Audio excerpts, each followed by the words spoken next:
Yeah, what's up, kings and queens? We're back again, and as usual, we're going to the mirror case to see if we can make some sense out of it now.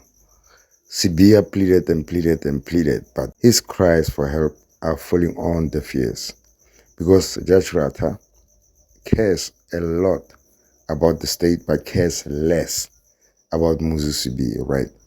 Whatever Moses is saying that are being asked questions, and the questions have been repeated multiple times, and I'm getting tired of saying the same answer over and over, but yet Baloyi still feels like he has to ask me another question, which looks like it was the same question that was asked before. Now, the judge is not afraid to show his hand. He's showing it now. As we continue with this case, he's showing it.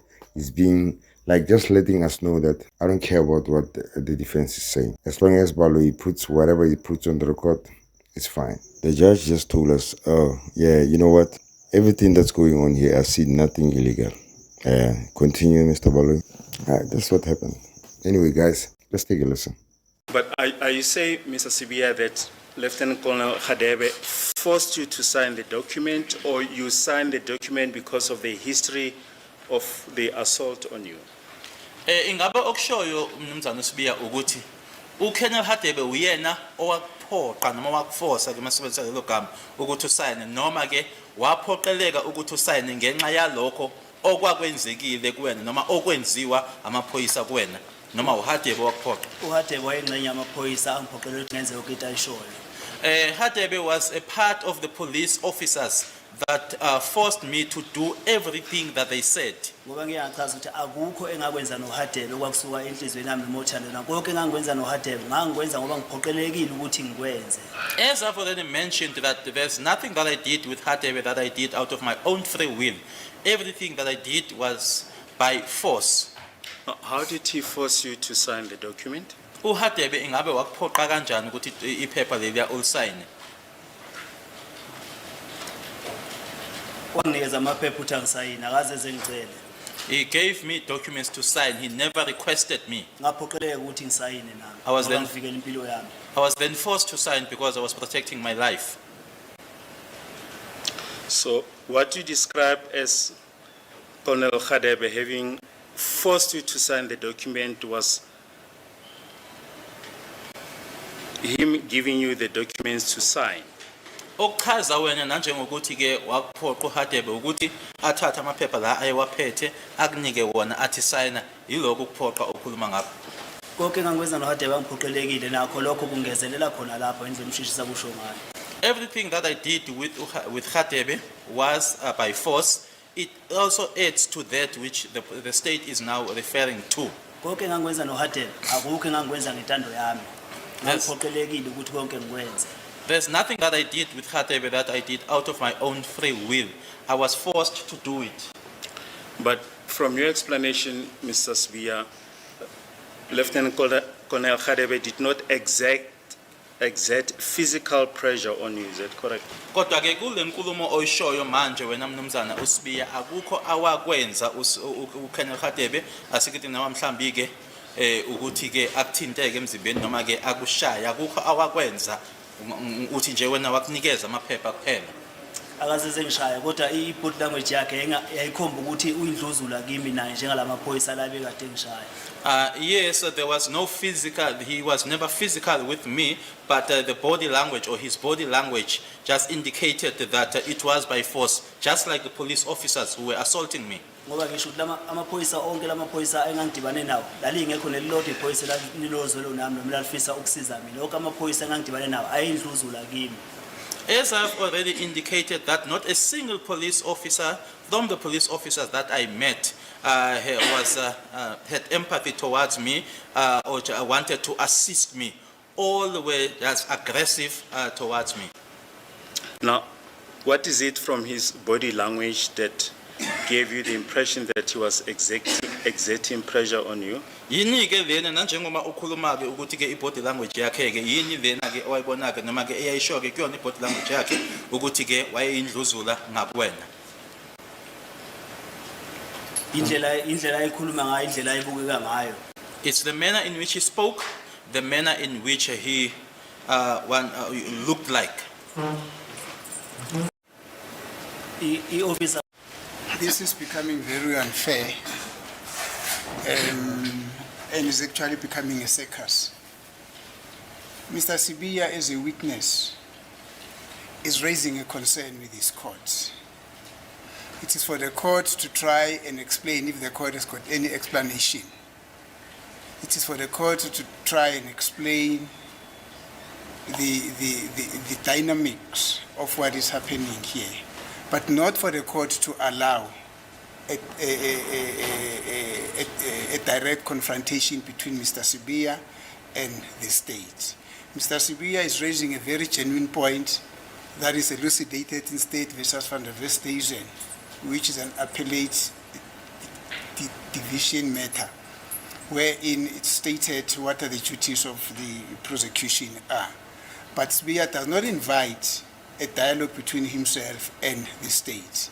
I would therefore would have expected the court to say, Mr. Sibiya, this is what is happening. If the court sees that the line of cross-examination, although Mr. Sibiya is not happy with it, is correct, then the court has got to bring that to the attention of Mr. Sibiya. But the court does not have simply to keep quiet and allow a dialogue between Mr. Sibiya and the state to proceed. That is highly unfair at the instance of Mr. Sibiya and at the instance of this trial, my lord. yes sir. My lord, there's no dialogue between the state and the accused. The accused is saying that he's being asked the same questions several times. We're trying to explain to him that it's not the same question that is being asked several times.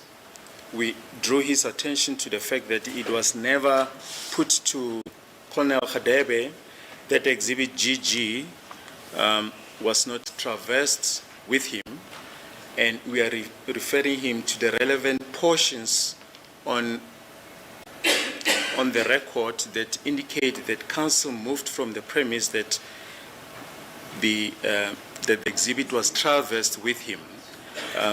That is all that we're trying to do, my lord, and we're explaining to the witness that